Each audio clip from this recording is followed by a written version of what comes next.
Deep fake को लेकर सरकार सख्त नजर आ रही है। सरकार ने इंटरमीडियरीज को एडवाइजरी जारी की है कि रिपोर्ट के 36 घंटे के भीतर कंटेंट हटाना होगा। अगर सोशल मीडिया प्लेटफॉर्म ऐसा नहीं करते तो उन पर कार्रवाई की जाएगी। इस खबर पर पूरे अपडेट के साथ हमारे साथ जुड़ रहे हैं संवाददाता अमरीश पांडे। रश्मिका मंदाना का ये जो पूरा केस था उसके बाद से अमरीश, ऐसा लग रहा है कि सरकार पर भी काफी दबाव है और सोशल मीडिया पर भी अमिताभ बच्चन जैसे बड़े लोगों ने इस पर आवाज उठाई है। लेकिन सवाल ये है कि आपके पास कोई एक ठोस मुकम्मल कोई एक्ट नहीं है, डिजिटल इंडिया एक्ट कहे या कोई बड़ा एक्ट जिस पर आप सुरक्षा की गारंटी दे पाए, तो कैसे होगा ये?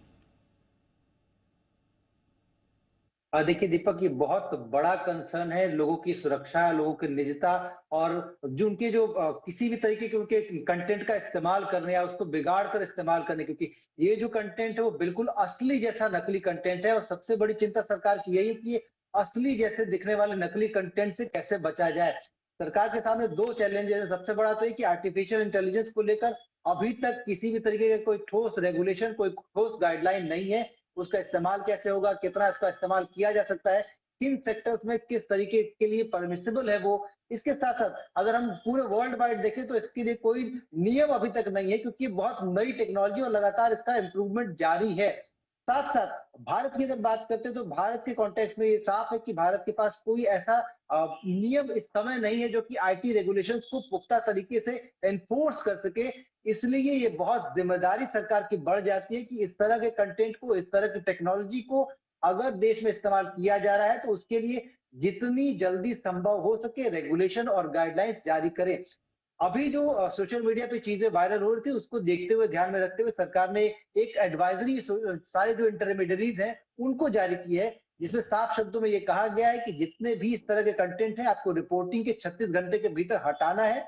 इसकी जानकारी आने पर या फिर कहीं से भी इसकी रिपोर्ट आने पर आपको एक लिमिटेड टाइम, यानी कि जो टाइम फ्रेम जो सेट किया गया आईटी एक्ट के तहत, उस टाइम फ्रेम के भीतर जितनी भी कार्रवाई उसको ट्रांसपेरेंसी के साथ सरकार को, इंटरमीडियरीज को, उन लोगों को जिन्होंने इसको रिपोर्ट किया है और ऐसे तमाम जो संगठन है जो इसके लिए काम करते हैं उनको ये बताने की जरूरत है।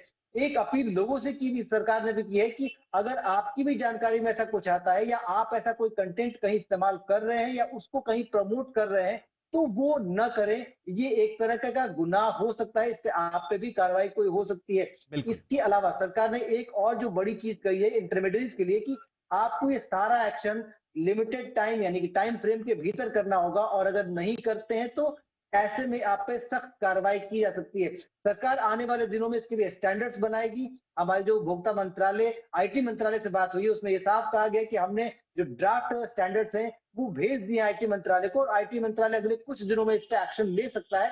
लेकिन तब तक, जब तक के लिए सेट गाइडलाइंस नहीं है, तब तक लोगों को भी इस पे एहतियात बरतने की बिल्कुल। जरूरत है बिल्कुल। और इंटरमीडियरीज की जिम्मेदारी अब बढ़ जाती है।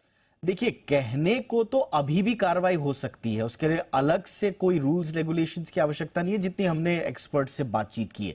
लेकिन सवाल ये है कि इतना बड़ा ये हो चुका है पूरा का पूरा इशू कि ऐसा लगता है कि ये एडवाइजरीज, ये सलाह दे देना, ये थोड़ा सा डांट वांट देना, इससे अब काम चलेगा नहीं। अब एक अलग अप्रोच आपको लाना पड़ेगा, क्योंकि ये व्यक्तिगत छवि को प्रभावित करने का मसला ही नहीं है।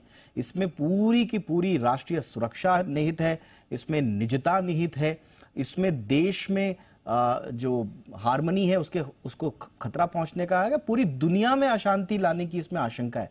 तो जो भी करना होगा ठोस करना होगा। बहुत बहुत शुक्रिया। कब ये होगा देखना लाजमी होगा। Thank you so much Amrish.